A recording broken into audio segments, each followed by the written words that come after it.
Hello friends, myself Dr. Ekta and welcome to my YouTube channel Dr. Ekta Show and today's topic is erectile dysfunction, जिसे impotency भी कहा जाता है। मतलब हिंदी में इसे नपुंसकता या क्लैब्यता कहते हैं। ये जो नपुंसकता होती है और मेल फीमेल दोनों में होती है, बट आज इस वीडियो में मैं मेल इरेक्टाइल डिस्फंक्शन की बात करूंगी, मेल नपुंसकता की बात करूंगी, पुरुषों में जो होती है। तो बात करते हैं इसके मेन कॉजेज़ की। तो इसके मेन कॉज क्या होते हैं? अगर आप पेशेंट एक्सेसिव सेक्स कर रहा है, अननेचुरल सेक्स कर रहा है, एक्सेसिव मास्टरबेट कर रहा है और जिस तरीके से न्यूट्रिशन डाइट उसको पूरी तरीके से लेनी चाहिए वो नहीं ले रहा, जंक फूड और फास्ट फूड ज़्यादा खा रहा है और एक उसका जो फिजिकल स्टेमिना है उससे ज़्यादा वो मेहनत कर रहा है और इतना अच्छी डाइट उसकी नहीं है, तो इरेक्टाइल डिस्फंक्शन होते हुए देखा गया है। मेनली अगर पेशेंट खट्टा या फिर अम्ल आहार, जैसे इसमें कोकम हो, इमली हो, ऐसे आहार का ज़्यादा सेवन कर रहा है तो उसे भी ईडी की प्रॉब्लम होते हुए देखा गया है। उसके बाद में अगर मैं बात करूं पेशेंट की कि अगर वो लंबे समय से किसी बीमारी से ग्रसित है, जैसे उसको हाइपरटेंशन है या फिर डायबिटीज़ है या फिर हाइपोथायराइडिज्म है या फिर पेशेंट ओबेस है, थोड़ा मोटा है, उसकी न्यूट्रिशन वैल्यू इतनी अच्छी नहीं, जो भी खाना खा रहा है वो इतना अच्छी तरीके से नहीं खा रहा है, लंबे समय से उसे कोई स्टेरॉइड मेडिसिन चल रही है या लंबे समय से एलोपैथ मेडिसिन चल रही है या फिर पास्ट में उसको कहीं ना कहीं हेड इंजरी हुई है या कभी किसी भी तरह का कोई ऑपरेशन हुआ है इंटेस्टाइन से रिलेटेड या फिर टेस्टिस से रिलेटेड या कोई फंगल डिजीज़, उसको स्किन डिजीज़ लॉन्ग टाइम तक रही है और उसकी उसने मेडिसिन खाई है, तो इस तरह के जो केसेस होते हैं उन सब में ईडी की प्रॉब्लम होते हुए देखा गया है। मेनली आयुर्वेद के कुछ ऐसे प्रोसीजर भी होते हैं जैसे अग्निकर्म हुआ, शारकर्म हुआ, अगर उसका उचित तरीके से प्रयोग जो किया जाता है वो नहीं होता है, मतलब अग्निकर्म पूरी तरीके से ठीक नहीं हुआ है, तो उसकी वजह से भी ईडी की प्रॉब्लम यानी इरेक्टाइल डिस्फंक्शन की प्रॉब्लम हो जाती है। अग्निकर्म का मतलब होता है कॉटराइजेशन करना, जैसे जेनाइटल में किसी भी तरह का कोई मसला हो गया है या किसी तरह की कोई स्किन डिजीज हो गई है और डॉक्टर क्या करते हैं, कॉटराइजेशन का मतलब होता है कि एक सलाका लेते हैं, उसको रक्त तप्त करते हैं और पर्टिकुलर एरिया के अंदर ऐसे लगाते हैं, पर उसको भी लगाने का तरीका होता है, पर अगर वो ज़्यादा हो गया है तो उससे भी ईडी की प्रॉब्लम होती है।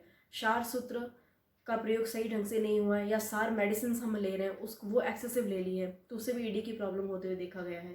पेशेंट कभी किसी एस्थमेटिक पेशेंट रहा है या किसी भी तरह की इम्यूनिटी सप्रेस डिजीज को रही है तो उसमें डिज़ायर उसको बिल्कुल भी नहीं होती है। मेंटली डिसऑर्डर की बात करें तो अगर पेशेंट एक्सेसिव अल्कोहल ज़्यादा ले रहा है या किसी भी तरीके का नशा कर रहा है, भले वो अल्कोहल का हो, भांग का हो या फिर चरस का हो, जो भी नशे होते हैं वो एक्सेसिव मात्रा में कर रहा है तो उससे भी प्रॉब्लम होती है ईडी की।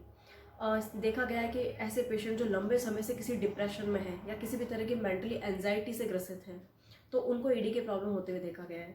या फिर उनका कोई बहुत ही प्रिय है और उसकी डेथ हो गई है और लंबे समय से वो उसी शोक में डूबे हुए हैं तो उनको ईडी की प्रॉब्लम होते हुए देखा गया है, राइट।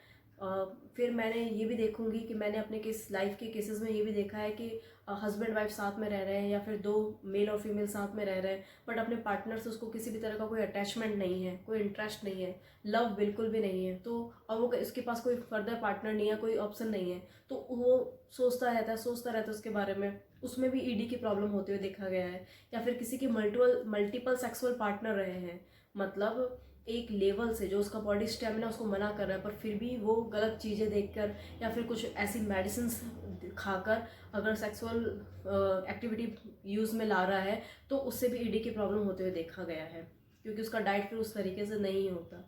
तो ये सारे मेन कॉजेज़ हैं इसके, ठीक है। अगर उसका डाइट पूरी तरीके से अच्छा नहीं है तो भी उसको ये प्रॉब्लम होते हुए देखा गया है। लंबी बीमारी है, बुखार से ग्रसित है तो उसमें भी ईडी की प्रॉब्लम होते हुए देखा गया है। ये इसके मेन सिम्टम्स है।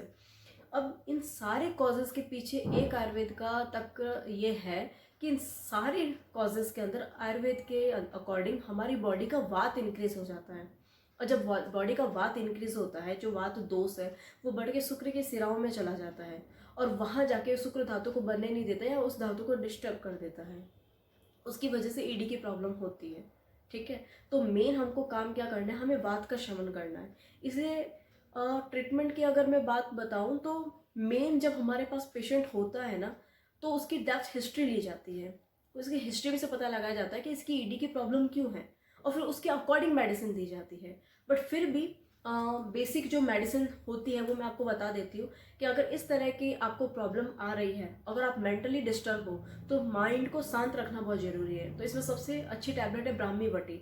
ब्राह्मी वटी 2-2 टैबलेट गुनगुने पानी के साथ खाना खाने के आधे घंटे बाद और दूसरा है सारस्वता रेस्ट, जो मैं हमेशा हर पेशेंट को देती हूँ। 20 ml ही वाटर मिला के खाना खाने के आधे घंटे बाद आप ले सकते हैं। वात की वृद्धि को नॉर्मल करने के लिए सबसे बेस्ट मेडिसिन है दसमूल काढ़ा। ये 30 ml आप ले सकते हैं खाना खाने से पहले, ठीक है। अगर इसके बाद में अगर आपको लग रहा है कि शुक्र धातु में प्रॉब्लम आ रही है, या फिर ड्यूरिंग सेक्स आप इरेक्टाइल मतलब जो वीर्य का स्खलन बहुत जल्दी हो रहा है, उसमें से स्मेल आ रही है, या आपको यूटीआई हो रखा है, तो वो इन्फेक्टेड पार्ट हो गया, उसकी मेडिसिन अलग चलेगी। उसकी चलेगी कोई एंटीबायोटिक मेडिसिन आपको देनी पड़ेगी। आयुर्वेद में एंटीबायोटिक आरोग्यवर्धिनी वटिस में बहुत अच्छा काम करती है। अगर ऐसे मेडिसिन की बात बता जाए तो बीज पुष्टि रस, जो कि शुक्र धातु का निर्माण बहुत अच्छी तरीके से करता है, तो वो एक टैबलेट गुनगुने पानी के साथ सोते समय रात में आप ले सकते हैं। इसके अलावा मनमंथ रस हो गया, उसके साथ में आप 3 ग्राम अश्वगंधा चूर्ण ले लो, तो इसका कॉम्बिनेशन भी आप ले सकते हैं। एंड देन मैं मूसली पाक, कौंच पाक, ये मैं खुद बनाती हूँ और इसके काफ़ी अच्छे रिजल्ट्स मैंने देखे हैं, क्योंकि ये सातों धातु पे बहुत अच्छी तरीके से काम करते हैं।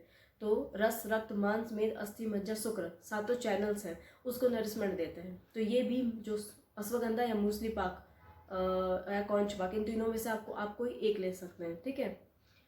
एक बात मैं बताना चाहूँगी कि आज अभी आपने जो अच्छा खाना खाया है, अच्छा खाने का मतलब है जिसका न्यूट्रिशन वैल्यू बहुत अच्छी है, तो 40 दिन बाद में जाकर शुक्र का निर्माण होता है।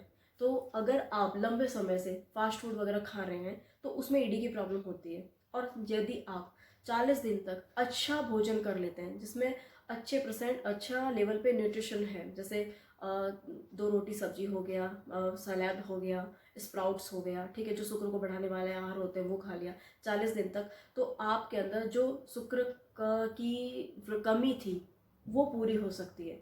तो मेडिसिन तो आपको लेनी है, पर साथ में आपको खान पान का भी ध्यान रखना है।